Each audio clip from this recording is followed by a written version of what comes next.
छत्रपती संभाजी राजे यांचा अंत्यसंस्कार जो आहे तो पूर्णपैकी ज्या प्रकाराने आता जे नावं दिले जायचे किंवा जे काही सांगितलं जायचं ते पूर्ण काल्पनिक आहे असं विश्वास पाटलांचं सांगणं आहे. हे सगळ्या गोष्टी बाहेर आल्यात तर एका कमिशनच्या हिअरिंगमध्ये म्हणजेच भीमा कोरेगाव चा आयोग जो आहे भीमा कोरेगावच्या संदर्भात एक जो आयोग बसला आहे आणि ज्या प्रकाराने हिअरिंग सुरू आहे त्या हिअरिंगचा एक टप्पा म्हणजे हेच जिथे विश्वास पाटलांनी सांगितलं आहे की हे सगळं जे संभाजी कादंबरी आहे ते पूर्णपैकी काल्पनिक आहे. माझ्याबरोबर ॲडव्होकेट शिशिर हिरे जुडलेले आहेत. हे स्पेशल पब्लिक प्रॉसिक्युटर आहे या पूर्ण कमिशनमध्ये, या पूर्ण आयोगात, आणि आपल्याला सांगणार नेमकं सर या पूर्ण आयोगाच्या हिअरिंगमध्ये नेमकं काय घडलं आणि विश्वास पाटलांनी काय एक्झॅक्टली सांगितलं. साधारणतः 2018च्या मे महिन्यापासून कोरेगाव चौकशी आयोग जो आहे त्याचं कामकाज चाललेलं आहे आणि कलकत्ता हायकोर्टाचे माजी मुख्य न्यायमूर्ती जस्टिस जयंत पटेल आणि सुमित मलिक हे त्या आयोगाचं नेतृत्व करतायत किंवा यांच्या समक्ष त्या आयोगाचं कामकाज चाललेलं आहे. ह्या आयोगाच्या कामकाजात पानिपतकार म्हणजे सुप्रसिद्ध लेखक विश्वास पाटील जे आहेत, ज्यांनी छत्रपती संभाजी महाराजांच्या जीवनावरती संभाजी नावाचं एक कादंबरी लिहिलेली आहे, त्यांना साक्षीसाठी बोलवलं गेलेलं होतं. मेहरबान आयोगाने त्यांना साक्षीसाठी बोलवत असताना काही गोष्टी डोळ्यापुढे ठेवल्या होत्या असं मला म्हणावंसं वाटतं. मी जरी त्या प्रोसेसमध्ये नसलो, म्हणजे मी शासनाचा वकील आहे, शासनाची बाजू मांडण्यासाठी मी तिथं आहे. म्हणजे आयोगाने शेवटी काय विचार करायचा, काय निर्णय घ्यायचा हा आयोगाचा अधिकार आहे. पण मला असं वाटतं की आयोगासमोर अनेक ॲक्टिव्हिस्टने, काही स्वतःला कार्यकर्त्या म्हणून घेणाऱ्या लोकांनी हा विषय वारंवार मांडला होता की छत्रपती संभाजी महाराजांचा अंत्यविधी हा एका विशिष्ट व्यक्तीने केला, एका विशिष्ट लोकांनी केला, अशा पद्धतीची भूमिका त्यांनी मांडली होती. आणि त्यासाठी त्यांनी विश्वास पाटलांच्या संभाजी ही जी काही कादंबरी आहे छत्रपती संभाजी महाराजांच्या चारित्र्यावरची, तिच्यातले काही पानं जोडलेले होते आणि त्या आधारावरती ते दावा सातत्यानं करत होते असं लक्षात आलेलं होतं किंवा तशी परिस्थिती होती. याच पद्धतीचे काही बोर्ड किंवा एक असा बोर्ड डिसेंबर महिन्याच्या म्हणजे 2018च्या डिसेंबर महिन्याच्या शेवटी देखील लागला होता. त्या बोर्डवरनं वडू गावामध्ये म्हणजे जिथं बोर्ड लागला होता वडूमध्ये छत्रपती संभाजी महाराज कवी कलश यांची समाधी आहे. त्यांच्या हत्येनंतर त्यांच्यावरती अंत्यदहन किंवा त्यांच्यावरती अंत्यसंस्कार त्या जागी झाले असं म्हटलं जातं. आणि मग त्यांच्या समाध्या देखील तिथं आहेत. तिथं अशा पद्धतीचे काही बोर्ड लावून वातावरणात तणाव निर्माण करायचा किंवा दोन गटांमध्ये भांडणं लावण्याचा प्रयत्न देखील केला गेला होता असं निदर्शनास आलं. आमचं देखील तसं ठाम असं मत त्या सगळ्या परिस्थितीकडे पाहिल्यानंतर झालेलं आहे. मग ह्या सगळ्या गोष्टीच्या पार्श्वभूमीवरती विश्वास पाटलांनी त्यांच्या कादंबरीमध्ये म्हणजे छत्रपती संभाजी महाराजांच्या कादंबरीमध्ये महाराजांच्या अंत्यसंस्काराबाबत जे काही लिहिलं आहे त्याचा आधार काय आहे याच्या संदर्भातला आयोगाने चौकशी करायचा निर्णय घेतलेला असावा असं मला वाटतं आणि त्या दृष्टीनं विश्वास पाटलांना साक्षीसाठी बोलवण्यात आलेलं होतं. सर एक नाव जे येत होतं ते म्हणजे गोविंद नाग आणि पाटील आणि असे सगळे जे नावं येत होते त्याचे डिटेलिंग नेमकं सांगा. नावं काय येत होते आणि विश्वास पाटलांनी नेमकं तुमच्या हिअरिंग जेव्हा होत होती आणि क्वेश्चनिंग होत होती तेव्हा नेमकं काय सांगा. ह्या संभाजी कादंबरीच्या शेवटच्या भागात संभाजी महाराजांच्या अंत्यसंस्काराविषयीचं लिखाण केलं गेलेलं आहे आणि त्याच्यात साधारणतः असं दाखवलेलं आहे किंवा असं लिहिलं गेलेलं आहे की एक जना परिटीन नावाची त्या गावातली एक महिला होती. तिथल्या स्थानिक पाटलीन होत्या, तिथले स्थानिक दामाजी पाटील होते, यांच्याच बरोबरीनं एक गोविंद नाग नावाचे गृहस्थ देखील तिथं होते. आणि ज्या वेळेस गावातले सगळे इतर लोक घाबरून निघून गेले किंवा ज्यांनी अंत्यसंस्कारात भाग घेण्याचं नाकारलं किंवा थोडंसं ज्याला आपण असं म्हणूया की टाळण्याचा प्रयत्न केला त्या अंत्यसंस्कार करण्याच्या संदर्भात, त्यावेळेस हे गोविंद नाग पुढे आले आणि त्यांनी पुढे येऊन अंत्यसंस्काराची सगळी जबाबदारी घेतली आणि अंत्यसंस्कार केला असं ह्या कादंबरीच्या शेवटच्या भागामध्ये महाराजांच्या अंत्यसंस्काराबाबतचा उल्लेख केला गेलेला आहे. आणि त्यालाच त्यांनी सांगितलं की हे सगळं काल्पनिक होतं. नेमकं हिअरिंगमध्ये काय काय शब्द किंवा लाईन्स यूज केले गेले, ऑन रेकॉर्ड काय काय गोष्टी? मी उलट तपासणीमध्ये त्यांना असं विचारलं, म्हणजे शासनाच्या वतीनं उलट तपास घेत असताना मी त्यांना हे विचारलं की आपण हे जे सगळे काही दावे केलेले आहेत ह्या दाव्यांना तत्कालीन इतिहासकाराकडनं कुठेतरी तुम्हाला पाठिंबा सपोर्ट मिळतोय का, याच्या संदर्भातल्या नोंदी खाफी खानाच्या पुस्तकात कुठे आहे का, मुस्तकिमे आलमगिरीमध्ये कुठे आहे का, ईश्वरदास नागरांनी याच्याबद्दल कुठे काही लिहिलेलं आहे का, किंवा भीमसेन सक्सेनांनी कुठे लिहिलेलं आहे का, किंवा जयदेश शकावलीमध्ये याच्या संदर्भात कुठे काही भाष्य केलेलं आहे का.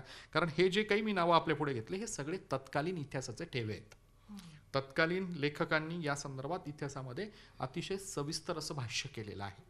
तर मग जर संभाजी महाराज आणि औरंगजेब यांच्यातल्या सगळ्या त्या काळात झालेल्या युद्धाचा त्याच्यात आढाखडा आहे, औरंगजेबाच्या डावपेचांबद्दलच्या माहित्या आहेत, औरंगजेबाच्या सरदारांच्या माहित्या आहेत, त्यातल्या मृत्यूची माहिती आहे, तर मग महाराजांच्या अंत्यविधीबद्दल देखील कुठे काही भाष्य आहे का, हे ज्यावेळेस त्यांना विचारलं मी. याच्यात मी नंतरच्या पिढीतले वासी बेंद्रेंसारखे संशोधक असतील, सेतू माधवराव पगडींसारखे मोठे संशोधक असतील, किंवा जगवीर सरकारांसारखे मोठे संशोधक असतील, यांच्या देखील पुस्तकांचा अहवाल देऊन किंवा आधार घेऊन मी विचारलं की याच्यात कुठे काही असं लिहिलेलं आहे का. तर विश्वास पाटलांनी अतिशय प्रांजळपणे मान्य केलं की कोणत्याही पुस्तकामध्ये महाराजांच्या अंत्यविधी संदर्भात कुठेही उल्लेख नाही आहे. सर, हे खूपच जास्त सरप्रायझिंग आणि शॉकिंग असा हा खुलासा दिसून येतोय. मुळात जो एक बेस होता ज्यामुळे कुठे ना कुठे वाद इतक्या मोठ्या प्रमाणावर झाला, आज हेच समजून येत आहे की ज्या वादाचा बेस होता तोच काल्पनिक आहे. मुळात छत्रपती संभाजी महाराजांवरती विश्वास पाटलांनी लिहिलेलं जे काही आहे ती कादंबरी, हे आपण समजून घेतलं पाहिजे. ही कादंबरी आहे, त्यांचा कल्पनाविलास तो त्यात आहे. हा कल्पनाविलास करत असताना त्यांनी इतिहासातले काही खरे पात्र घेतले आणि इतिहासकार म्हणून पण ते हे केले. मला ते इतिहासकार आहेत असं कुठेही आढळलं नाही, किंवा त्यांनीही कुठेही दावा केलेला नाही की मी इतिहासकार आहे. ते स्वतःच म्हणतायत मी एक कादंबरीकार आहे, हे स्वतः म्हणतात. आणि कादंबरी आली की कल्पनाविलास आला, कादंबरी आली की सिनेमॅटिक लिबर्टी आली. जसं एखादा दिग्दर्शक पिक्चर चित्रित करताना आपली फ्रीडम वापरतो आणि काहीतरी 2 नव्या गोष्टी घालतो, 2 कमी करतो, त्याच पद्धतीचं कादंबरीकाराचं हे लेखन आहे. आणि ते त्यांनी त्यांच्या पद्धतीनं मांडलंय. समजून घेणाऱ्यांच्या किंवा हेतुता गैरसमज पसरवणाऱ्यांच्या ह्या चुका आहेत, हे सगळ्यात महत्त्वाचं आहे. आणि हे विश्वास पाटलांनी त्यांच्या साक्षीत अतिशय स्पष्टपणे माझ्या सजेशननंतर मान्य केलं की होय, कंडेमेबल आहे, हे निषेधार्थ आहे. असा गैरवापर कोणी करत असेल तर ते निषेधार्थ आहे, असं विश्वास पाटलांनी स्वतःच साक्षीत मान्य केलेलं आहे. सर, भीमा कोरेगाव ही खूप मोठा इन्सिडेंट होता. त्या काळात आपण बघितलेलं महाराष्ट्र बंद, मुंबई बंद वगैरे हे पुकारलं गेलेलं.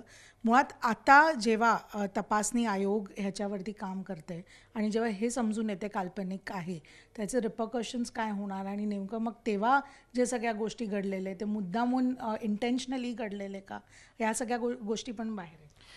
ह्या सगळ्या गोष्टी आज चौकशी आयोगासमोर आहे. चौकशी आयोगच याच्यावरती योग्य तो त्यांचा निवाडा देणार आहे, किंवा चौकशी आयोगाचे योग्य ते निष्कर्ष येणार आहेत.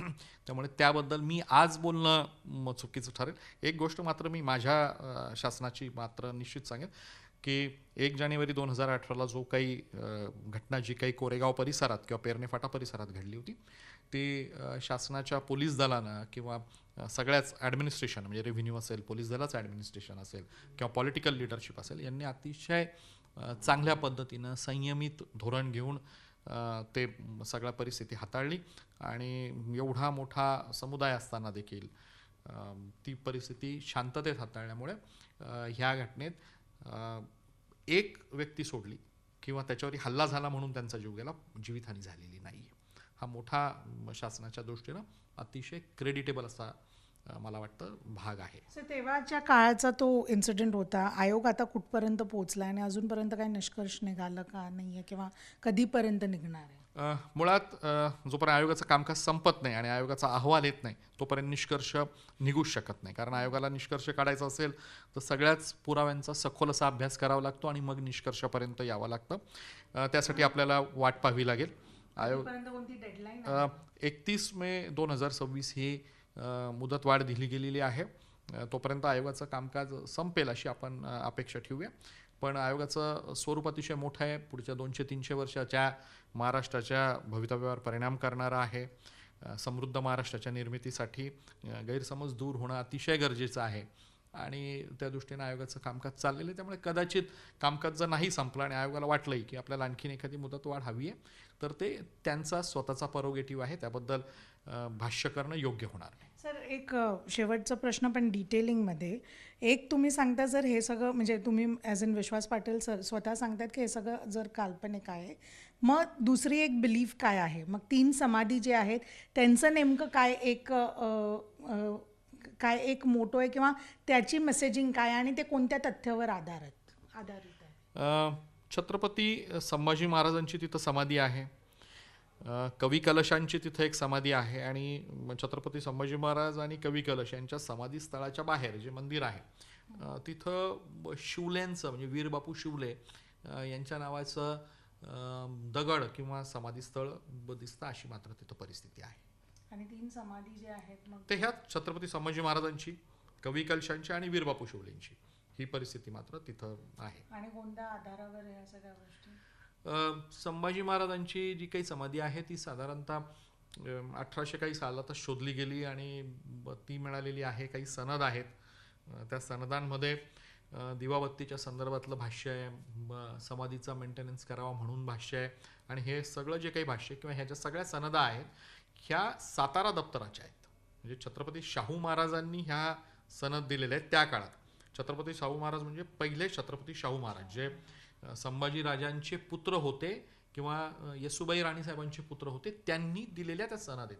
त्यामुळे त्याच्याबद्दल डिस्प्यूट करण्याचं काही कारणच होत नाही आणि त्या सनदा आज देखील उपलब्ध आहेत. सर शेवटचं एक अजून जस्ट मेसेजिंग काय देत आहेत? कारण की या क्रॉस क्वेश्चनिंगमध्ये खूप मोठा असा खुलासा झाला आणि मुळात एक जी बिलीफ आहे ती जस्ट एक काय बोलतात त्याला काल्पनिक ज्या मेंबर्स आहेत किंवा काल्पनिक ज्या हे आहेत ऑथॉरिटीज त्यांच्यावरती हे निर्भरपूर्ण गोष्ट झाले. तर तुम्ही काय एक मेसेजिंग? एक नक्की की आपण हे समजून घेतलं पाहिजे की कादंबरी, ललित लेख हे त्या लेखकाचं अपत्य असतं, त्याला वाटतं त्या पद्धतीने तो लिहित असतो आणि त्या लेखनाचा, त्या ललित लेखनाचा किंवा त्याच्या कल्पनाविलासाचा वापर करून ज्यांचे हितसंबंध आहेत अशांनी याचा गैरवापर करू नये आणि अशांनी याचा गैरवापर केला तर समाजाने म्हणजे सोसायटी ॲट लार्ज यांनी हे पटकन समजून घेतलं पाहिजे की हे लोक आपल्याला कुठेतरी मिसगाईड करून आपला वापर करून घेता आहेत, हे समजून घेतलं पाहिजे. हाच एक संदेश या संपूर्ण उलट तपासणीच्या माध्यमातून, त्याच्यातून आलेल्या मटेरियलच्या माध्यमातून आपल्याला समाजापर्यंत देता येईल. तर हे होते स्पेशल पब्लिक प्रॉसिक्युटर ॲडव्होकेट शिशिर हिरे सर, ज्यांनी आपल्याला सांगितलं की कशा प्रकाराने जे संभाजी कादंबरीत जे सगळ्या गोष्टी लिहिलेल्या आहेत किंवा खास करून जे अंत्यसंस्काराचा जो एक पोर्शन आहे ते पूर्ण काल्पनिक बेसिसवर आहे हे स्वतः विश्वास पाटलांनी अग्री केलं आहे. आणि मुळात ह्याच्याने एक खूप मोठं स्ट्रॉंग मेसेजिंग हे येतं की जे पण आपण काय कन्झ्युम करतो ते किती फॅक्च्युअल बेस आहे आणि किती इमॅजिनेटिव्ह प्लॉटवर बेसिस आहे हे बघणं पण गरजेचं आहे. दिल्लीहून व्हिडिओ जर्नलिस्ट सूरज बरोबर मी उर्वशी खोना, झी मीडियासाठी.